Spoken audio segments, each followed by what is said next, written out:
Bernard, welcome to the show. Thanks for coming on today. Thanks, Nick. Thanks for having me. I'm excited. Yeah, no, it's going to be a good one. I know it's a new financial year at the time of recording anyway, so excited for what we can talk about today and the different topics we can get into. So look, let's just jump straight into it. So for everyone out there, give me a bit of your background, where you sort of came from and how you really got into MSP land. Yeah, it's probably not your traditional background from MSP, but after sort of doing a commerce degree in sport management, I got into a role with Cricket Australia. Started, I think, unpacking boxes and doing uniforms and the logistics and sort of worked my way through there within the cricket operations team, doing flights, accommodation, and started to get into scheduling and the play payment pool and that area as we sort of went through. And that ended up being about a 9-year stint, which was really exciting. It was my first sort of crack into the business world. Are you a big cricket fan or? I was actually. Yeah, I loved it. I mean, I was no good as a player. Yeah, sure. I loved getting into it. So from looking for that first job and looking sports admin ideally, I mean, there wasn't much better than trying to choose a place like Cricket Australia. Oh, I can imagine, yeah. So that was awesome. So I did about 9 years there, and towards the end of that, I went off and did an MBA part-time for 3 years. Okay. It took me. Sort of did that for, looking for those opportunities to go, well, how am I going to exit the sports industry potentially some stage? So I thought I need to broaden my skills off a little bit. As I did that, I then took a 2-year contract role with the 2015 Cricket World Cup that was hosted in Australia and New Zealand.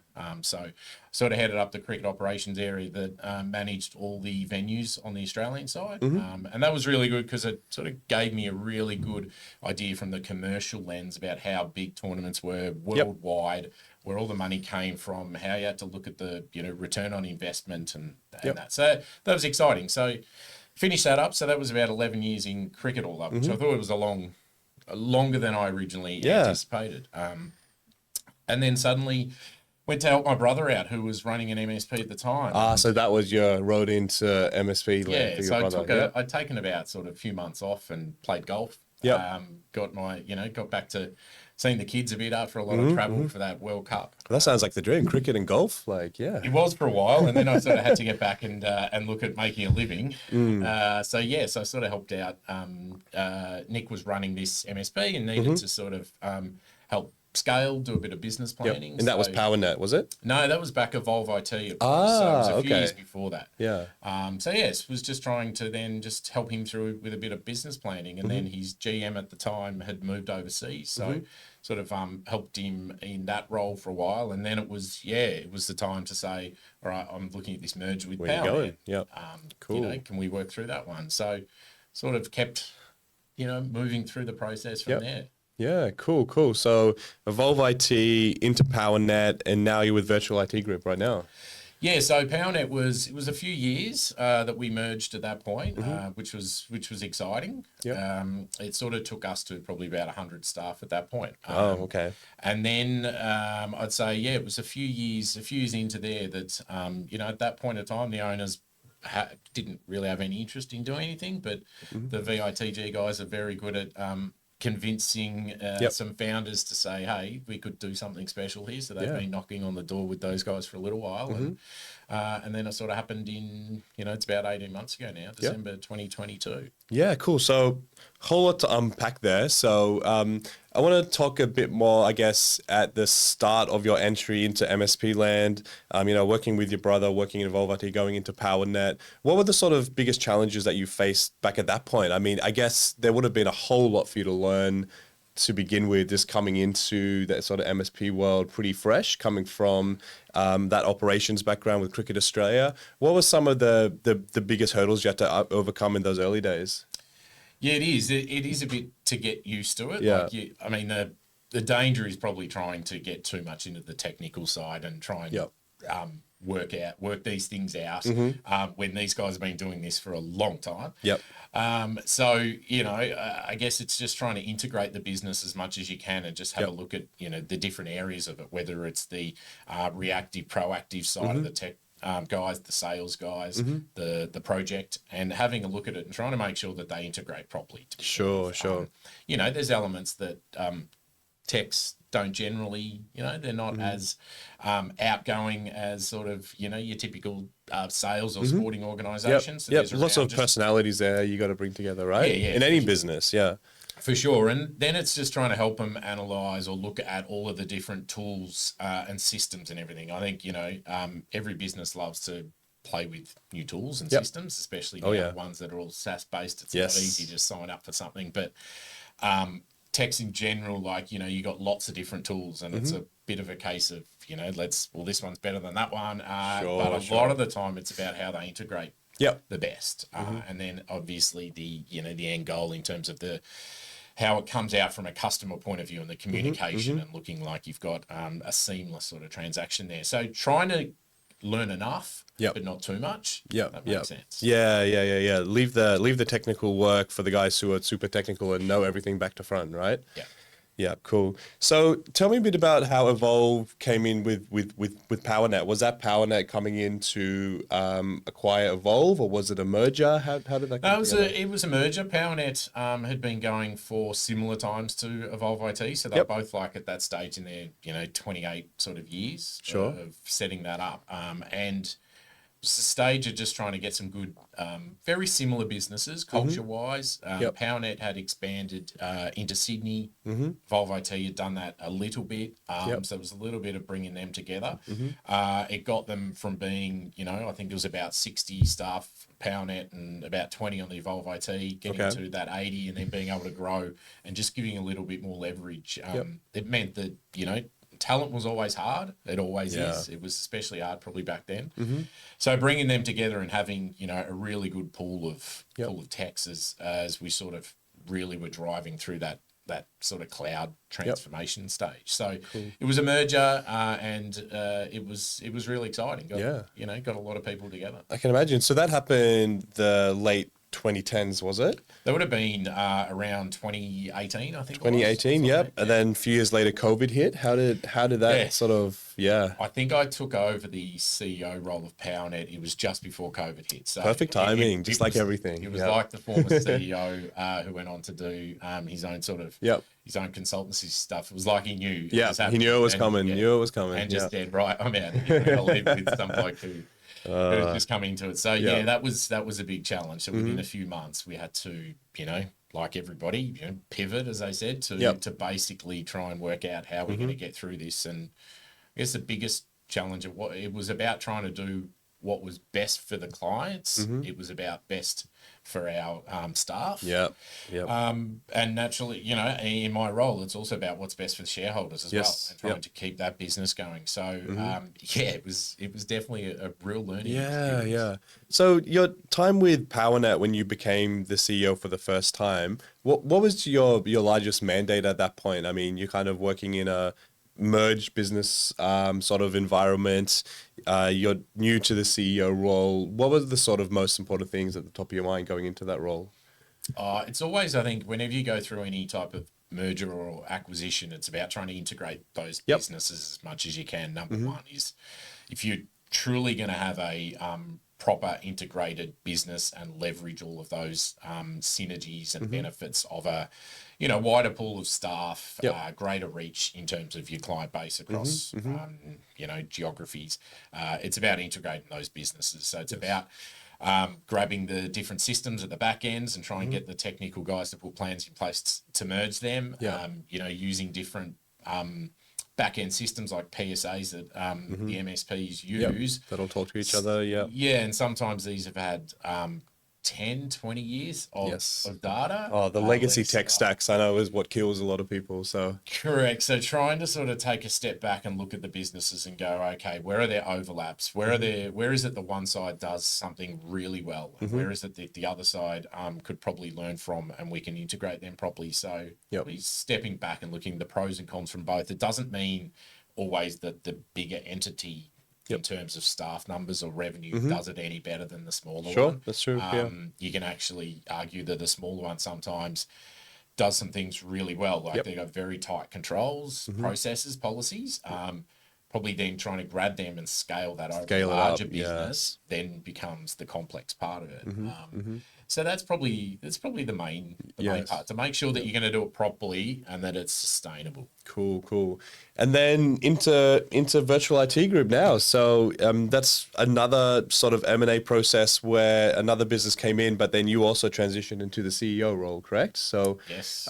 what was that process like? I mean, how did it differ to that first sort of M&A that you went through compared to what happened with virtual IT group? Was it a different experience? Was it for different reasons? Yeah, I mean, it was different in terms of it was more an acquisition of VITG being a parent company coming in. Okay. And on the same day in December 2022, the guys at VITG did 3 on Wow. one day. Okay.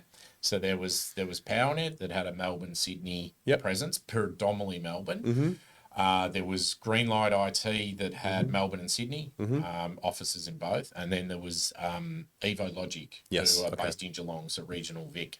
So they did all 3 on the one day. It was a real big Victorian play for VITG, who are predominantly New South Wales or Shell Harbour, so regional New South Wales. Based out of there, and then they had branched out to Queensland about 18 months before this one. So same day 3.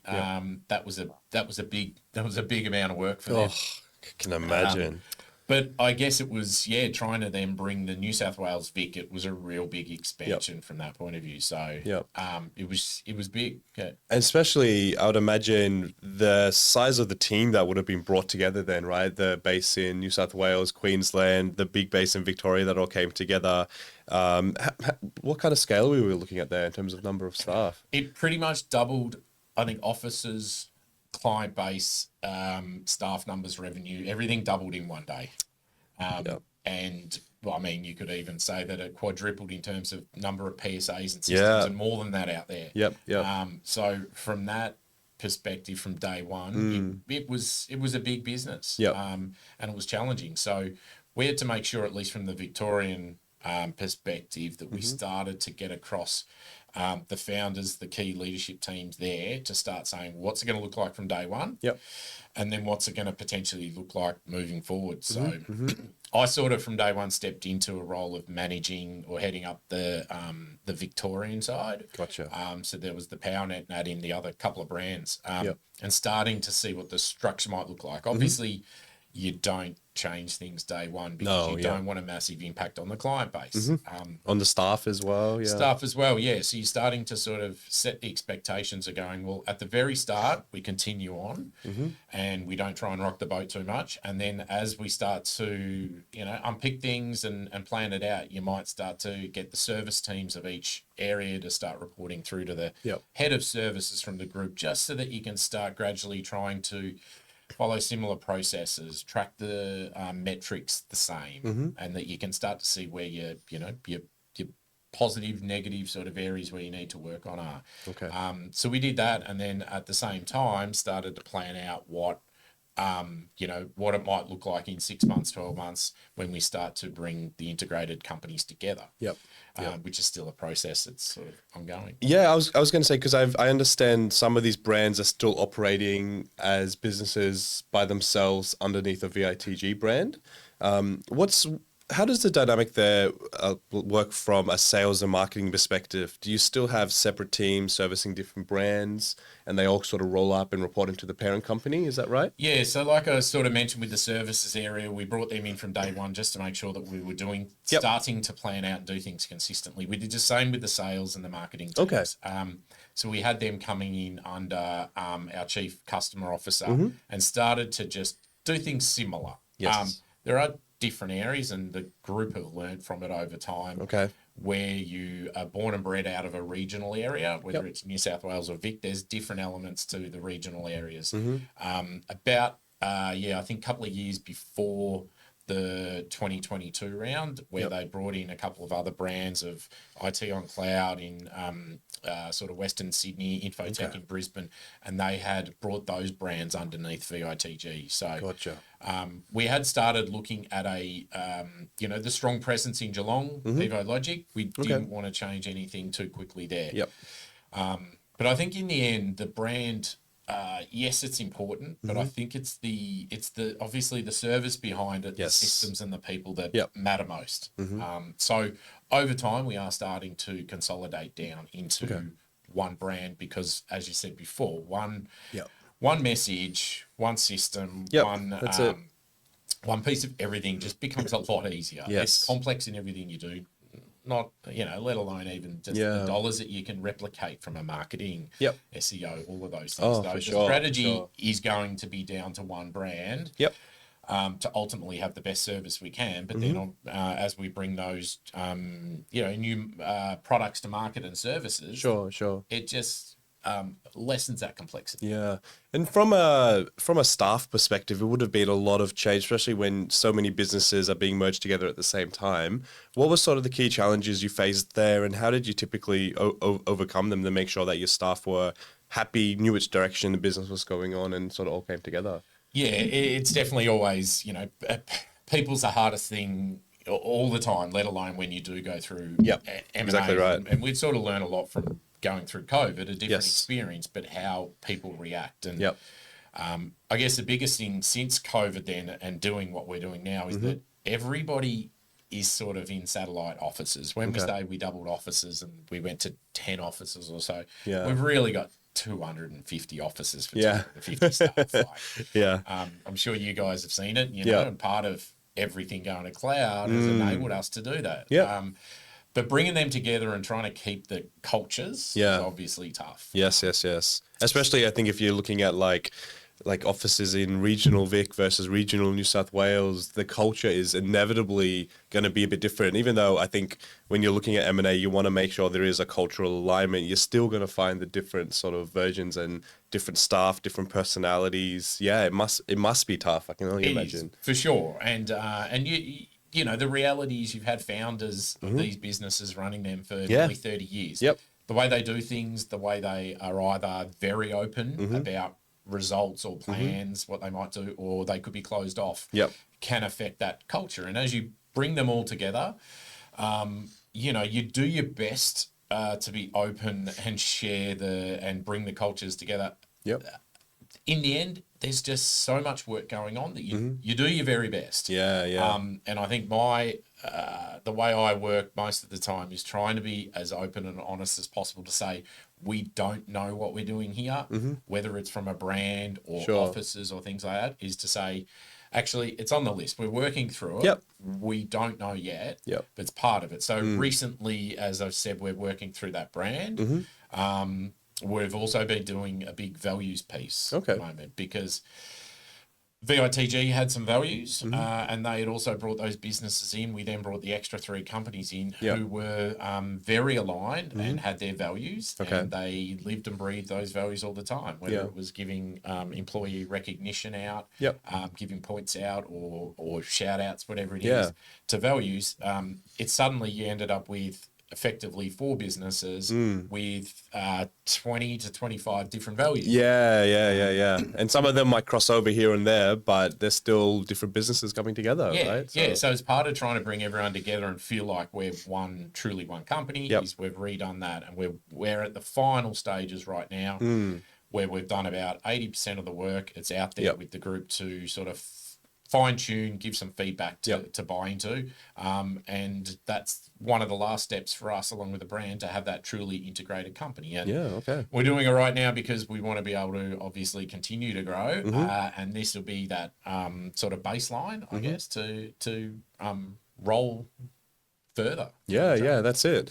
Cool. So now where you are with VITG, I understand you've had more funding come in recently, which I'm sure is just a whole other ball game. But looking forward to the next few years, what are your sort of priorities, especially as the CEO with this large business now behind you?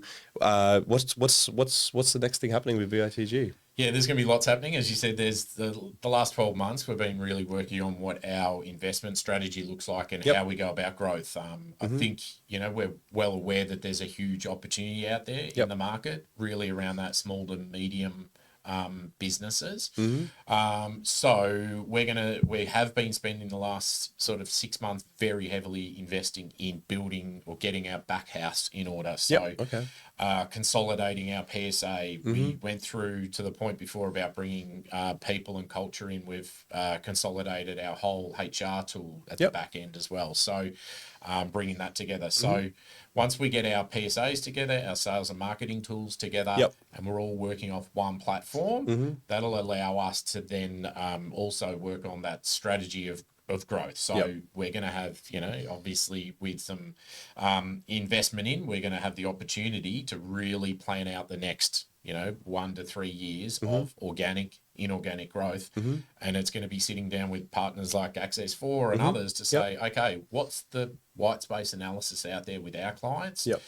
What are you seeing out there from an industry? How can you guys help us market to our entire book of clients for those areas that we haven't penetrated in certain systems, and start to work out, okay, if we put this investment into it, this is what we think we can get out of it. And I think having the skill set of some additional, whether it's partners or investment partners come in to actually use their skills to help us plan out and go, right, this is what we've seen in the market. If we do this, we could actually end up here. Yeah, gotcha. So organic growth, I would like to talk a bit about more. So when you're looking at organic growth, you're looking specifically at what is all the white space of all your customers, lining up with all the different vendors and other services that you might be selling, and then looking at cross-sell campaigns. Is that that could be a massive piece of work, especially considering all the different service providers that you might be working with. How do you sort of prioritize that? How do you focus it? It must be it's a whole lot. It's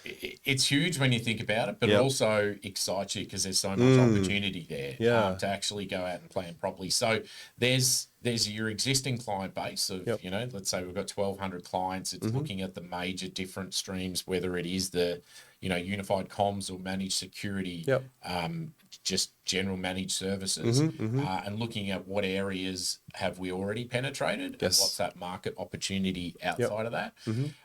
But then it's also working with, say, Access 4 and others to develop some marketing campaigns out there to try and look at new business, new logos out there as well. So you're looking at your white space for existing clients, and then also trying to then do that to create your own lead generation, whether it's through client referrals or outbound marketing to try and increase that as well. So it's huge, but I think the way we go about it is trying to really narrow down our vendors and partners to actually pick the ones that we think we've got some strong alignment with, similar values, similar people, and say, right, this is what our opportunity looks like. How can we best partner together to try and do this? So that's what we've started doing, and I'm looking forward to having the last 12 months sort of behind us, so that we can then now actually sit down and go, right, what does the next 1 to 3 years look like? But I think what you touched on, like for MSPs, vendor alignment is so important, right? Because there's a whole lot of vendors out there, especially when you're going through M&A, when you're probably acquiring customers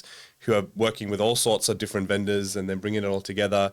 Like, what does VITG look for in a vendor? You said you're sort of going through that consolidation process. What's the most important thing when choosing the right vendor? I think mainly comes down for us is, are we on similar pages in terms of, our strategy of growth? Like, is it a business that says, yes, like, this is where we are today, but we want to really get to this end goal. So growth mindset. Yeah, if we've both got that and we're on the same page, then that makes it easier to say, okay, if we align on whether our investment needs to be, X or Y and where we can get to. So if we've got similar strategies there, obviously the solutions, the tech stacks, all of those things need to be what our client base is after. That's it. We don't need to overcomplicate that aspect at all. And I think it's about also just for us having some really solid relationships on multiple levels, whether it's, the techs from both sides, the engineers can really have some solid relationships. If they have an issue, they pick up the phone. At an exec level, a sales level, a marketing level, that we're all aligned there, that we just can do that. So it's about trying to pick those right ones that we're just, that similar cultural alignment. I think in the end, if you can do that and you got multiple touch points, and we all commit that we're going to do it. Yeah, that's it. And I think they just have to be an extended part of your business, because at the end of the day, as an MSP, you're reselling the services of these different vendors, right, with their own platform. So if you're not aligned there, you're just going to constantly run up against hurdles, especially when you're trying to service your customers. Yeah, for sure. I mean, you could be out there representing, we could be out there and if we're, selling Access 4 stuff and then bringing you guys in from a pre-sales perspective. Yep. I mean, we're all there together, working together, representing that one solution and those businesses and the brand. So you got to be able to work together really well. Yeah, for sure. Cool. So, and you're probably best positioned to sort of look at this, but there's a whole lot of M&A activity across the MSP market right now. It just seems to be on fire, especially after COVID and everything. We see so much activity. What are your sort of thoughts on what's driving this activity? I think, it's definitely an attractive market. Like when you look from the investment point of view, the small to medium area and how much they're spending and the growth that's happening every year in technology spend. So it's an attractive market for sure. Yep. Just based on the pure numbers. Yeah. Yep. So that's definitely one point. I think we've seen in a couple of other areas, you also see a lot of, as I went through from Evolve IT and PowerNet, see a lot of MSP owners or the founders started their business up potentially 30 years ago. And they've been through from the break fix to the managed services. And then it's now starting to obviously get into the security space is the biggest thing. People used to probably struggle. Things that would keep them awake at night would be meeting payroll. Then it was cash COVID. flow. And then it was, now it's security. And to get through, sleeping well at night all the time, and you've got to try and do security where every client thinks you do security, whether you're doing full managed security or not.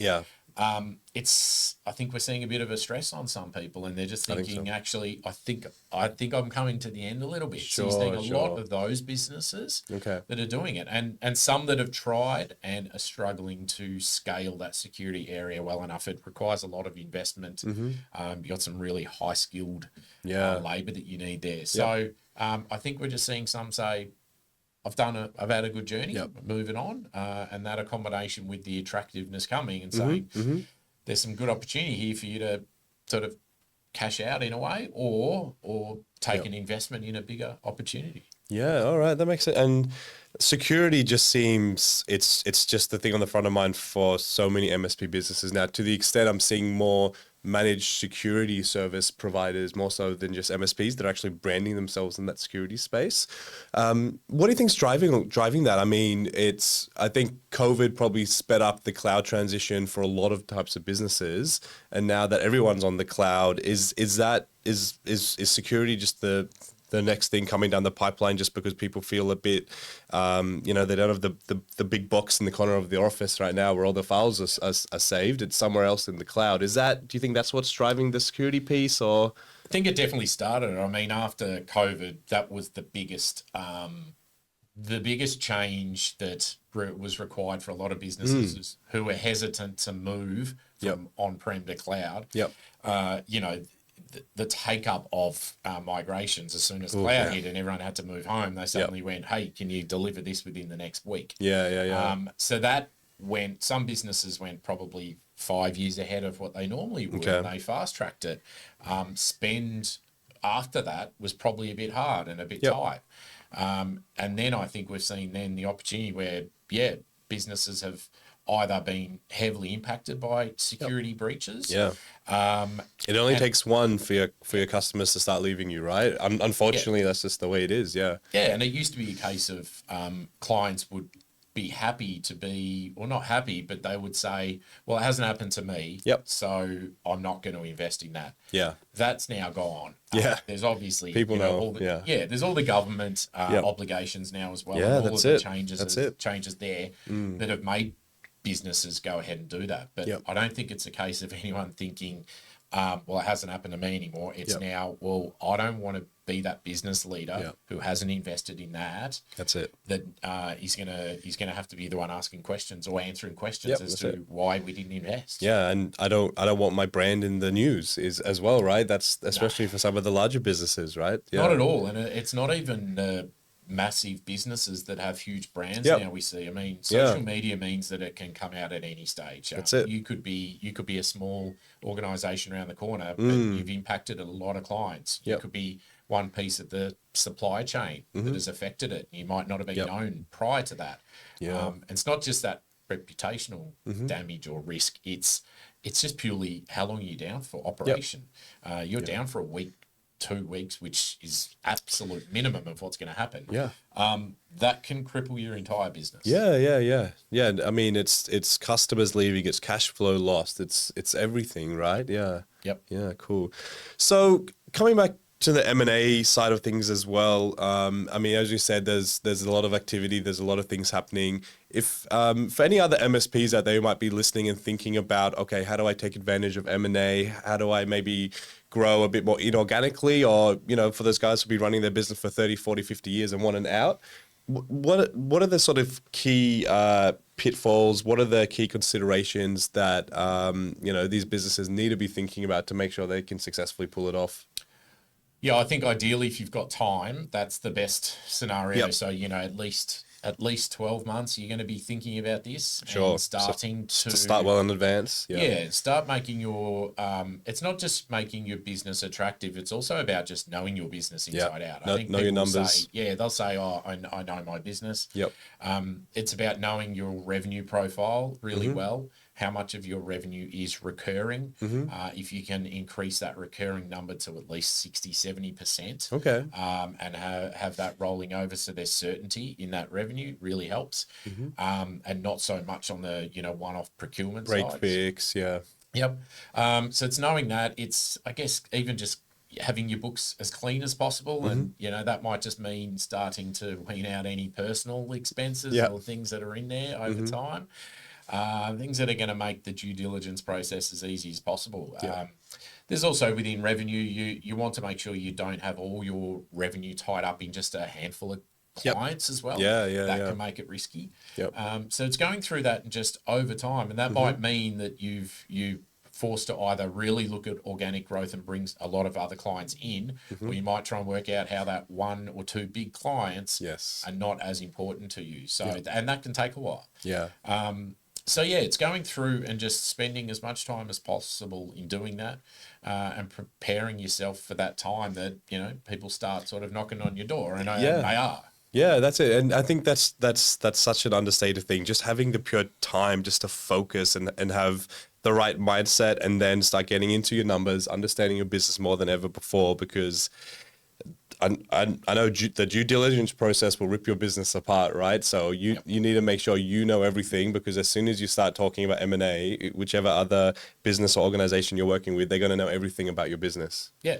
I mean, and there's still opportunities out there. There's always going to. It's just as, you know, the cleaner you can be, more organized, due diligence process takes, you know, is cleaner, I guess, is the less chance or the less risk that's potential investor is looking in your business, the more faith they've got to potentially pay a higher multiple, or to look at what your future earnings might look like from that side of things. So the more time you got, the better.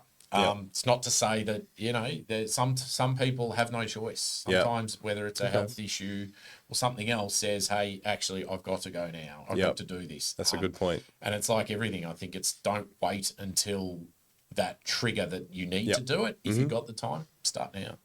Yeah, that's a very good point.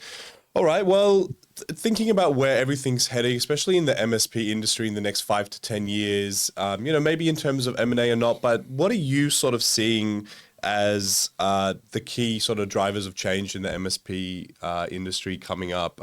What's sort of front of mind for yourself?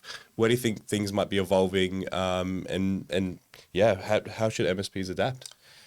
Well, obviously, the security side, we're working through that. It's always going to be top of mind at the moment. It's, you know, it was still most important a year ago, 18 months ago, but and it's going to continue to be. I guess the biggest thing at the moment seems to be AI. Automation, all of that area, and that seems to be it's exciting. I mean, people have either used it in one way or another. And it's, you know, people are using in marketing, sales. It's starting to come into the service area. So. That's going to be the biggest one. I think what we've seen at the moment is some people have jumped right into it. Put AI at the start of every single product. Yep, There you go. And do it. And, you know, it'll pay off in some areas, and you'll find out some areas where you go, actually, it didn't quite work there. Yeah.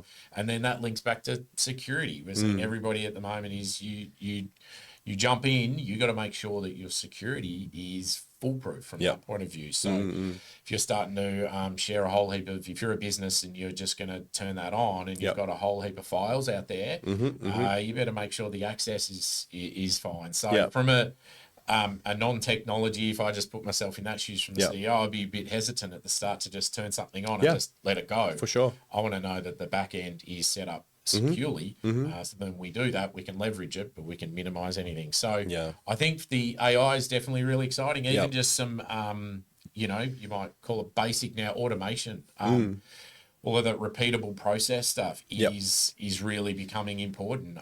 Some businesses are doing it tough from a labor point of view, whether it's funding as well, and they're trying to do a lot more. So getting automation in place and to do that, and as well as, you know, the fact that it can improve your accuracy with your processes as well. Can scale up faster with like a less large requirement for more full-time employees and whatnot. It's always what you need. And I think with AI, it's not just a buzzword anymore, right? I think in maybe a few different places, it still quite hasn't fit where it could really go to. But you know, every business needs an AI strategy right now, and I think especially for MSPs working in technology, need to understand where AI can fit into their business, and not necessarily as a product to resell to their customers, but as a tool that can be used to automate more parts of their business. Yeah, I mean, we're seeing it in every conference you go to, any industry event, every publication you read about. It's about AI, and it's either about the benefit it can give you and those early adopters, or it could be about, as I said, that security side, or, you know, if you're a director and your obligations of a business as to, you know, that fine line between trying to adapt to it and not. So it's going to continue to be that buzzword for a long time. And I think so. It's exciting for both, you know, it is MSP definitely. Point of view, and from a vendor perspective. There really is a lot happening in this space. So it's very exciting. So look, I think we can wrap it up from there. Really appreciate you coming on to the show today. We had a really good chat. If someone out there who's listening right now wants to get in touch with you, what's the best way they can get in touch? Yeah, sure. LinkedIn obviously is probably the best. And reach out, and be great to connect to as many people. Yeah, good stuff. But All right. Appreciate that. Thanks for having me. No worries. Thanks a lot, and we'll talk again later on. Thanks, Nick. Thanks, mate.